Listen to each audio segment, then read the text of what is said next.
Welcome to PSC Q&A. ഇന്ന് നമുക്ക് പഞ്ചാബ് ഹരിയാന സമതലത്തിലെ പ്രധാന ദ്വീപുകളെ പറ്റി നോക്കാം. അതിനു മുമ്പ് ഇന്ത്യയുടെ പ്രധാനപ്പെട്ട ഒരു ഭൂവിഭാഗമാണ് ഉത്തരേന്ത്യൻ സമതലം. ഉത്തരപർവ്വത മേഖലയ്ക്ക് തെക്കായാണ് ഉത്തരേന്ത്യൻ സമതലം സ്ഥിതി ചെയ്യുന്നത്. ഈ ഉത്തരേന്ത്യൻ സമതലത്തെ 4 സമതലങ്ങളായി തരംതിരിച്ചിട്ടുണ്ട്. ഗംഗാ സമതലം, രാജസ്ഥാൻ സമതലം, പഞ്ചാബ് ഹരിയാന സമതലം, ബ്രഹ്മപുത്ര സമതലം.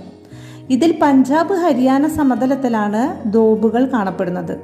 ദ്വീപുകൾ എന്ന് പറഞ്ഞാൽ 2 നദികൾക്കിടയിലുള്ള കരഭാഗമാണ് ദ്വീപുകൾ. പഞ്ചാബ് ഹരിയാന സമതലത്തെ 5 പ്രധാന ദ്വീപുകളായി തരംതിരിച്ചിട്ടുണ്ട്.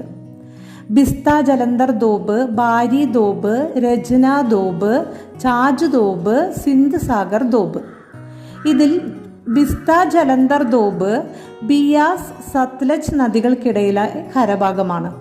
ബിയാസ് സത്ലജ് നദികൾക്കിടയിലെ കരഭാഗമാണ് ബിസ്ത ജലന്ധർ ദ്വീപ്. ബാരി ദ്വീപ് ബിയാസ് രവി നദികൾക്കിടയിലെ കരഭാഗമാണ് ബാരി ദ്വീപ്. രജ്ന ദ്വീപ് രവി ചിനാബ് നദികൾക്കിടയിലുള്ള കരഭാഗമാണ് രജ്ന ദ്വീപ്. ചാജ് ദ്വീപ് ചിനാബ് ചലം നദികൾക്കിടയിലുള്ള കരഭാഗമാണ് ചാജ് ദ്വീപ്.